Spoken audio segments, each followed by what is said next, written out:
Vou contar mais uma linda história a partir de agora. Só que eu quero fazer antes um pedido para você. Se inscreva no canal. É um gesto tão simples para você e tão significativo para o canal. Entra no canal, se inscreva, curta, põe o teu joinha, acione o sininho. Para nós isso é muito importante. O canal ganha força e muito mais histórias a serem contadas. Por favor, se inscreva no canal. Agora, prepara o coração, porque a história de hoje é linda.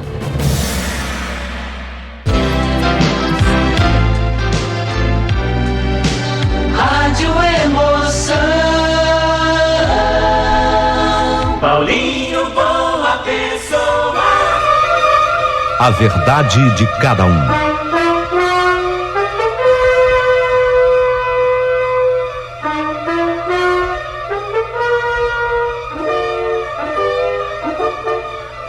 Tudo pronto, tudo certinho. Você vai viver comigo uma história belíssima a partir de agora, lindíssima. Mas antes de eu começar, eu quero dar uma dica para você. Eu quero você membro aqui do nosso canal. Logo abaixo desse vídeo, você vai encontrar um botãozinho e se clicar, tem a opção para você se tornar membro. Vai ter privilégios especiais. Experimenta para você ver. Experimenta que você vai gostar. Ô Paulinho, se eu não quiser ser membro do canal, não há problema não. Tudo que você sempre teve aqui no canal, você continuará tendo. Mas se resolver, vier para entrar como membro, vai ter privilégios especiais. Bem, mas isso posto, vamos à linda história de hoje.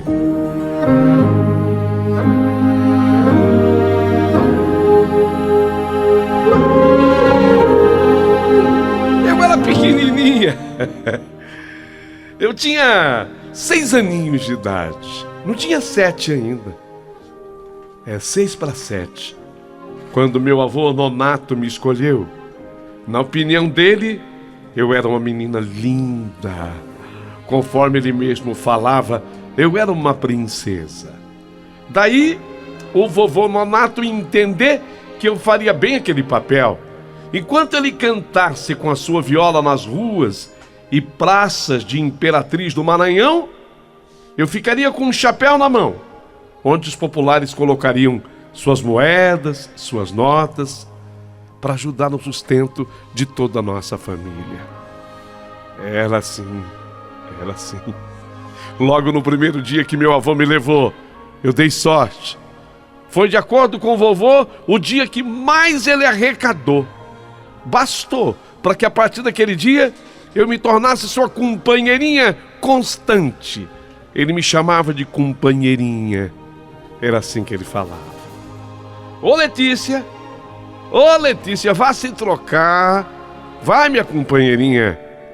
Eu mandei sua avó colocar fitas no seu chapéuzinho e também no seu cabelo.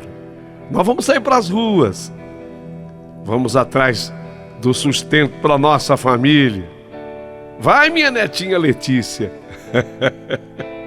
E eu, toda feliz, eu ia me arrumar. E era nesse clima de felicidade que eu saía de casa para acompanhar meu avô Nonato com a sua viola e mais a sua cantoria. Verdade seja dita, meu avô era muito bom no que ele fazia, viu? Nossa, ele era chamado cantador. E com a sua viola, ele ia jogando os versos no ar, tudo de improviso, sabe? Era de impressionar. As pessoas ficavam boquiabertas com a facilidade e o dom que tinha, que possuía o meu avô. Ele era, sem dúvida, o melhor cantador daquelas bandas.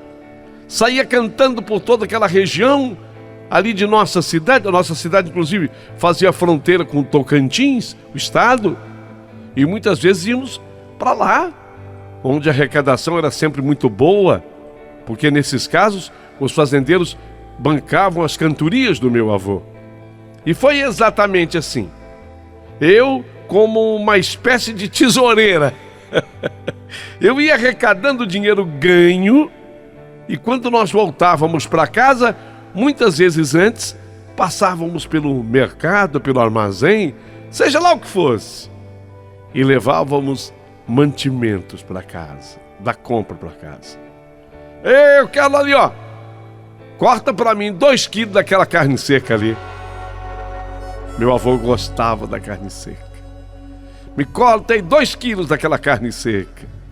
E dá um pedacinho para eu morder agora. Era o hábito do meu avô. E assim, levávamos sempre muita coisa para casa. E nossa família, graças à cantoria do vovô Nonato, jamais passava por dificuldade. Eu quero dizer, jamais passava por fome.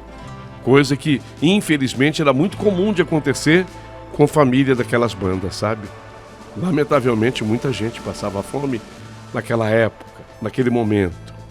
Hoje tudo mudou, se bem que até hoje a gente tem notícia de gente que passa fome. O que mais dava dinheiro nas apresentações do meu avô eram os chamados desafios. Os desafios eram interessantes, eram disputas de versos. Um cantador de um lado, outro do outro. E jogava verso de um para o outro. As disputas eram sérias. Eu não tinha hora exata para acabar. Não tinha. Desafio não tinha hora exata para acabar. Aquela guerra de verso e até um dos dois desistirem quando se reconhecia a derrota diante da grandeza do talento do cantador adversário. Nesse tocante, eu era testemunha visual, a testemunha que tudo via e que ouvia também.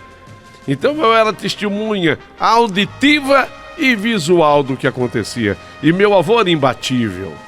Na guerra do desafio, ele sempre era o vencedor. Tinha uma facilidade incrível para encontrar as palavras, as rimas. E ele ia improvisando e jogando o outro cantador contra a parede. Quando o outro cantador tentava reagir, meu avô mandava mais um verso. E a coisa ia assim, até que o outro desistisse. O sucesso do meu avô, sem dúvida, era aquele poema que ele fazia do Zé da Luz. Esqueci. Você acredita que eu decorei? Não esqueci, não. Era mais ou menos assim. Obviamente que eu não tenho o talento do meu avô, mas era mais ou menos assim. Se um dia nós se gostasse, se um dia nós se queresse, se nós dois se empareasse, se juntinho nós dois vivesse, se juntinho nós dois morasse, se juntinho nós dois dormisse, se juntinho nós dois morresse, se juntinho nós dois pro céu subisse. Era tão lindo. Aí o complemento vinha assim: mas porém acontecesse de São Paulo não abrisse a porta do céu e fosse dizer qualquer tolice, e se eu me arriminasse e tu como eu indicisse para que alguém sobrevivesse? Se a minha faca puxasse e o bucho do céu furasse, talvez nós dois ficasse, talvez que nós dois caísse, o céu furado arriasse e as viagens todas fugissem. Eu adorava esse. É um poema, né? Poema. Todo mundo gostava quando meu avô declamava, cantava. Na verdade, ele cantava esse poema. Nos desafios o par era duro. O desafio se estendia. Às vezes passava de 1 hora e quantas vezes chegava a 2 horas de duração do desafio. Mas eu, como neta e fã do meu avô, já sabia. No final, ele sempre saía vencedor. Quando o desafio se estendia, o dinheiro doado também aumentava. Porque no decorrer do desafio, a assistência ia fazendo suas apostas num e no outro cantador. E como tudo na vida, o dinheiro arrecadado em sua totalidade ia sempre para o vencedor. Não raro, eu via meu avô doar parte do dinheiro arrecadado para o perdedor. Isso porque ele tinha um grande coração e eu, como era criança, eu não entendia e bronqueava. Vô, larga de ser bobo, vô. O senhor ganhou. Não dá nada para ele, não. Meu avô ria e falava: ô princesa, o vô já ganhou bastante. Ele também merece um pouquinho, né, princesa? Ele também tem família para sustentar. Esse relacionamento próximo ao meu avô só fazia aumentar a minha admiração por ele. Eu amava o meu avô. Adorava andar pelas ruas com ele, viajar mais ele, ser sua companheirinha, conforme ele mesmo dizia. Quando eu comecei a entender melhor a vida, eu rezava, agradecendo a Deus por ter um avô tão bom. E também entendi a importância do vô Donato na minha vida. É que meu pai tinha me abandonado. Aliás, abandonou a minha mãe grávida. Meu pai, se é que eu posso dizer assim, abandonou a minha mãe grávida. E era certo que minha mãe estaria passando até fome comigo nas ruas, não fosse a grandeza d'alma do meu avô e o seu talento. Com a sua cantoria, meu avô sustentava uma casa com 8 pessoas, entre elas, eu e minha mãe. Mas eu ajudava. Eu fazia a minha parte. Eu ia ajudando a arrecadar o dinheiro e meu avô ia conseguindo, com certeza, vencer as etapas da vida. Eu herdaria, ou pelo menos parte do seu talento. Eu queria aprender a cantar os desafios com ele. Lógico que não do mesmo jeito, não da mesma forma, mas queria aprender. Quem sabe eu pudesse dar depois sequências a seus versos improvisados e precisos. E eu que acompanhava tudo tão de perto, ia testemunhando tudo na vida de cantador do meu avô, até mesmo era testemunha de muita coisa. E o pessoal, às vezes, chegava em mim e falava assim: então pede aí para tua neta fazer o canto do Zé da Luz. E aí eu entrava com a minha vozinha, a minha vozinha de menino, e todo mundo gostava. Se um dia nós dois se gostasse, se um dia nós dois se queresse, se nós dois se empareasse, se juntinho nós dois vivesse, se juntinho nós dois morresse, se juntinho nós dois morasse, se juntinho nós dois dormisse, se juntinho nós dois morresse, se pro céu nós dois a subisse. Mas porém acontecesse de São Pedro não abrisse a porta do céu e fosse te dizer qualquer tolice, e se eu me arriminasse e tu como a insistisse para que eu me resolvesse e a minha faca eu puxasse e o bucho do céu furasse, talvez nós dois ficasse, talvez que nós dois caísse e o céu furado arriasse e as viagens todas fugisse. Pessoal aplaudiu. Eu que testemunhei tanta coisa de meu avô, pois eu vi o dia que aconteceu aquela proposta feita pelo fazendeiro Onofre. Ô Nonato, Nonato, que bom te encontrar, Nonato. Eu vim atrás do você pelo seguinte: em minha fazenda lá no estado de Tocantins, chegou um cego velho cantador que nunca se viu outro igual. O sujeito é bom, rapaz, é bom mesmo. Já teve cantando até na cidade do Rio de Janeiro. Ele tem uma destreza com os versos que impressiona. Tá todo mundo comentando que esse cego ganha do cê, Nonato. Esse ganha do cê, Nonato. Eu vim lhe propor um desafio domingo. Domingo que vem, você topa? Você aceita? Ora, seu Onofre, eu nunca temi a fama de nenhum outro cantador, e não é esse que eu nem conheço que eu vou temer. Pois domingo, pode avisar o pessoal, estarei lá. Então fica certo, Nonato. Domingo cedinho eu venho lhe buscar. E logo de que for depois do almoço, Eu quero reunir lá os fazendeiros tudo da região para assistir o grande desafio. Mas pode preparar o lombo, hein, Nonato? Porque a pisa vai ser dura. Sei assimilar as chicotadas dos versos. Viu, seu fazendeiro Onofre? Fico esperando domingo a sua vinda para eu participar do desafio. Eu não sei explicar, sabe? Paulinho Boa Pessoa, eu não sei explicar. Mas do jeito que o fazendeiro Onofre falou, fiquei com medo. Fiquei com medo do cego. Fiquei com medo dele, o menino. Quer dizer, eu já não era mais tão menininha. Mas eu era uma mocinha agora. Chegando mais ou menos ali nos meus 12 anos. Parecia que o cantador cego era muito bom, mas eu não tinha dúvida que meu avô era ainda melhor. Mas fiquei temerosa, não sei porquê. No domingo, meu avô me chamou cedo.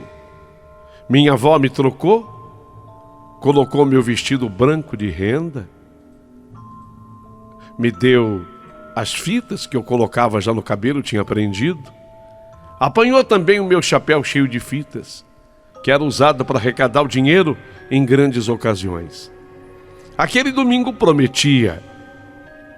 Nós iríamos arrecadar um bom dinheiro. Aquele era um dia assim. Não demorou muito tempo, a caminhoneta do fazendeiro Onofre encostou. Eu e meu avô partimos com destino à zona rural, na região de Araguaiana, cidade lá do Tocantins. Lá chegamos, já na hora do almoço. A fazenda estava cheia de gente da região, gente que veio para almoçar. Mataram leitoa, mataram galinha da Angola, mataram cabrito, bode. Tinha carne e comida para todo mundo. E depois do almoço, todos iriam assistir ao espetáculo, que seria o grande desafio. Entre o cantador cego Manuel da Viola, era o nome do cego, Manuel da Viola, e o meu avô, seu Nonato. Se percebia que a expectativa daquela gente era muito grande. O almoço estava uma delícia. Eu fiquei comendo uma coxa da galinha da Angola, que estava muito gostosa. A carne é firme, sabe? Também muita carne de porco, torresmo, arroz, feijão, macarrão à vontade, tudo misturado, como é a comida assim de gente do sertão. Comi bastante. Lembro que muitos homens exageraram foi na cachaça. Nossa! Quanta gente bebendo, e bebia da branquinha, e bebia da amarelinha, e a turma foi bebendo. Logo depois do almoço, foi servido um doce gostoso de carambola, com aquele queijo curado, gostoso. Café. Até que no terreirão da fazenda grande, foi se formando uma grande roda no terreirão. O terreirão era todo coberto. Tinha uma lona que o fazendeiro mandou colocar. Se acaso chovesse, estava todo mundo protegido. Os dois cantadores, debaixo daquela lona, no meio daquele centro, daquela roda.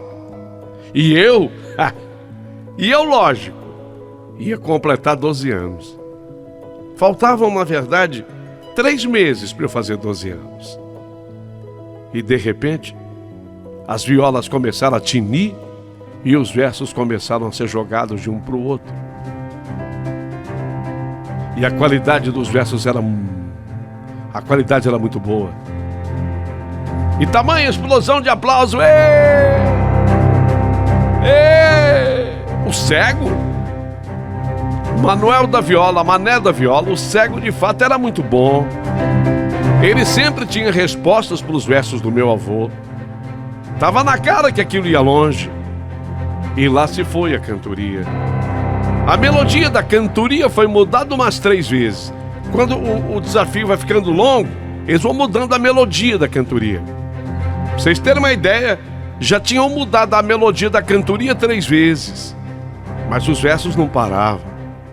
O desafio já beirava as 2 horas de duração, quando meu avô quis dar um golpe de misericórdia no cego.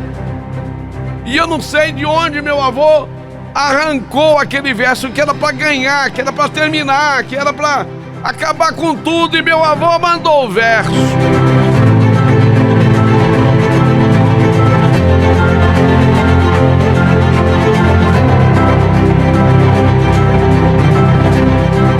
Pois cego se vê, sua cegueira não é mesmo de nascença.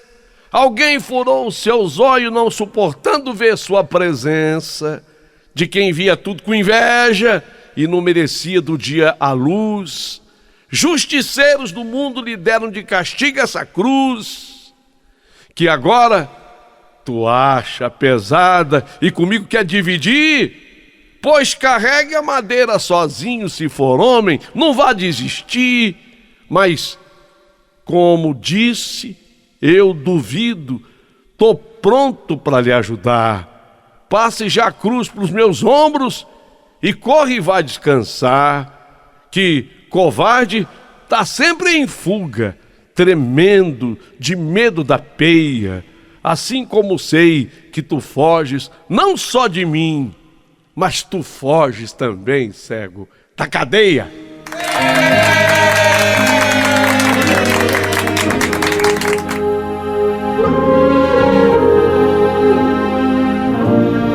Esse verso final, quando meu avô disse assim, que tu foges também, cego, da cadeia, esse verso final, quando meu avô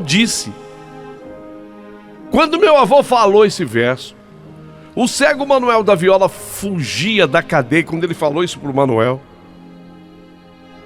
Mané da Viola, o cego, perdeu o rebolado. Ele perdeu completamente o rebolado e ele perdeu também os versos ao perder o rebolado. Ele tentou retrucar, mas se atrapalhou, perdeu a rima. E quando isso acontece, o perdedor está decretado. Meu avô ganhou mais aquela, e não foi qualquer uma. Era um desafio muito especial. Grande quantidade de dinheiro foi arrecadada. Os presentes eram todos fazendeiros ricos. O pessoal gritava: viva pro meu avô! Viva, Nonato! Você é bom de fato, Nonato!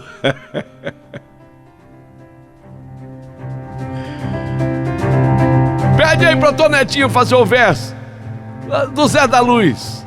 Se um dia nós se gostasse, se um dia nós se queresse, se nós dois se empareasse, se juntinho nós dois vivesse, se juntinho nós dois morasse, se juntinho nós dois dormisse, se juntinho nós dois morresse, se pro céu nós dois subisse.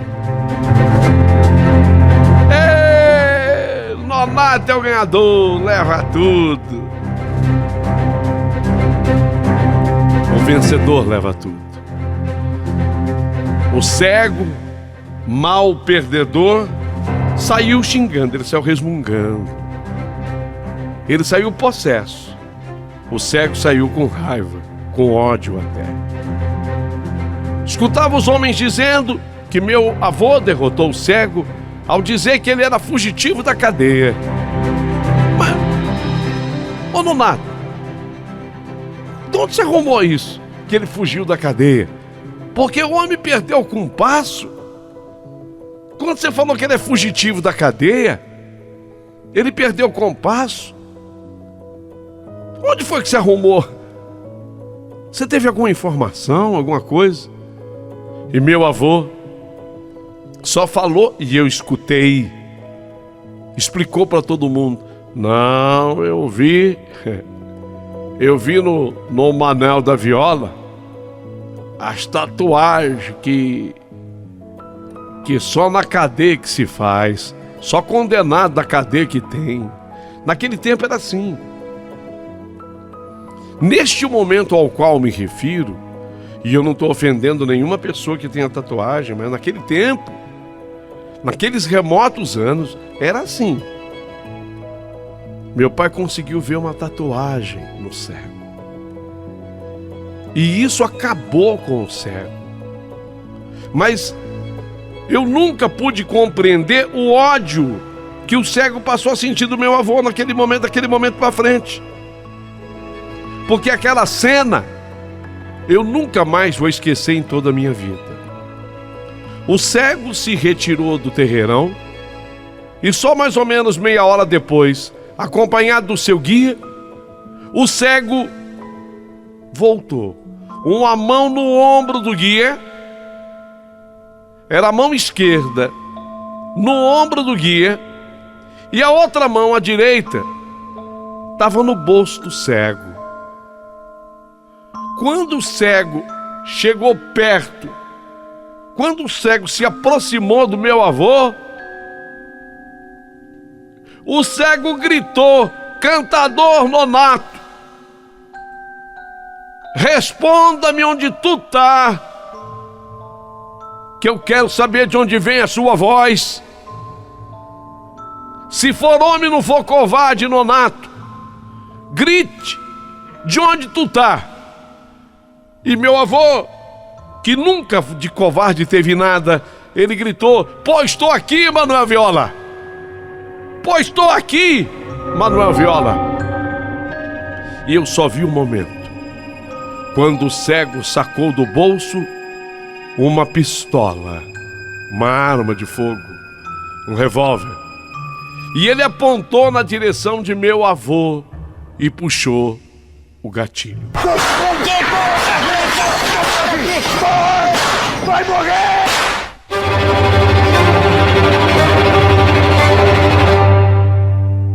Tiro certeiro.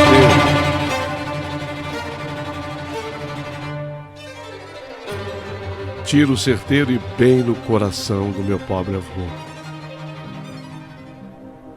E foi assim que eu testemunhei a maior tragédia da minha vida. Meu avô nonato, ele morreu assassinado ao vencer a cantoria contra, na verdade, um bandido que era o Manuel Viola. Depois se soube que meu avô acertou na cantoria em tudo. Ele enxergava,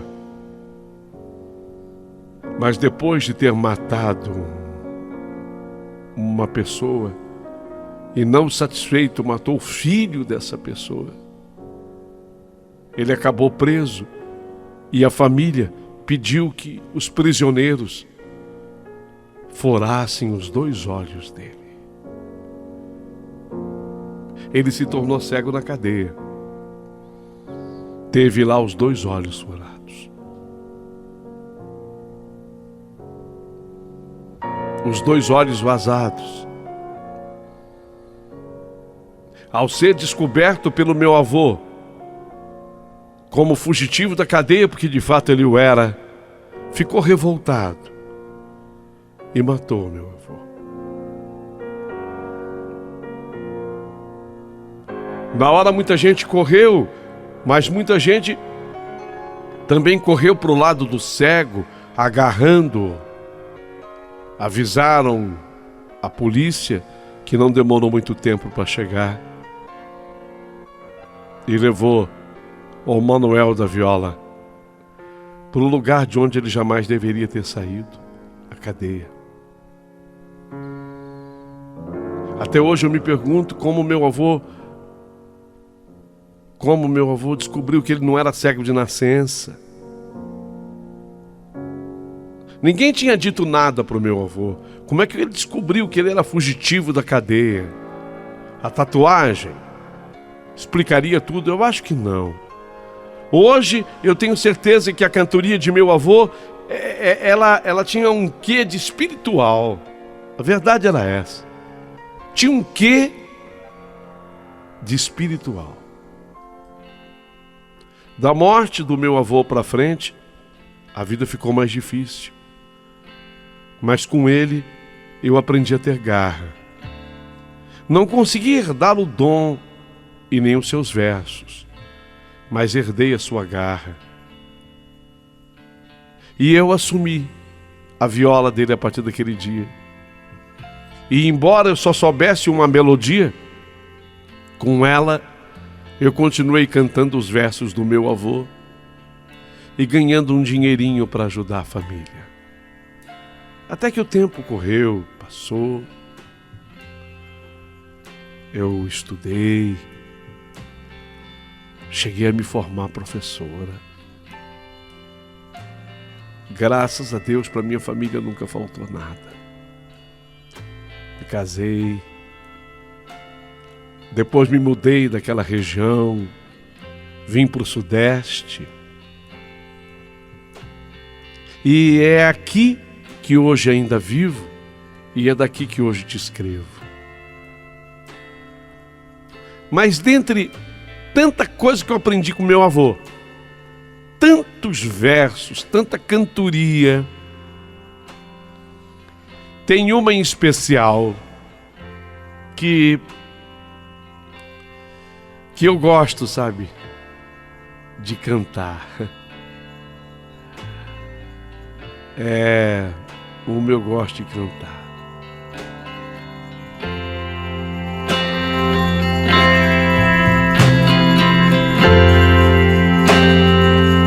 Porque quando eu canto essa cantoria,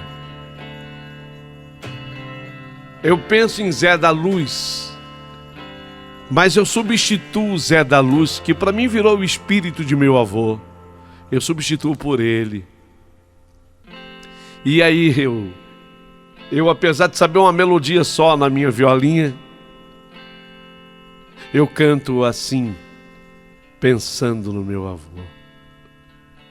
E tudo que nós vivemos juntos, todo o dinheirinho que nós ganhamos juntos. Pensando no meu avô Nonato, eu canto assim.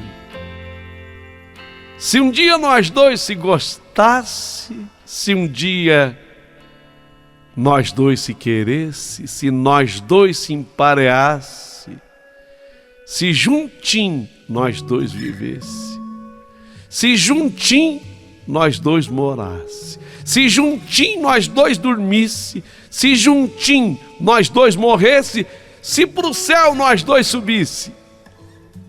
Mas porém acontecesse de São Pedro não abrisse a porta do céu e fosse te dizer qualquer tolice, e se eu me arriminasse e tu com eu insistisse para que eu me resolvesse, a minha faca eu puxasse e o bucho do céu furasse, talvez que nós dois ficasse, talvez que nós dois caísse, e o céu furado arriasse, e as virgens todas fugissem.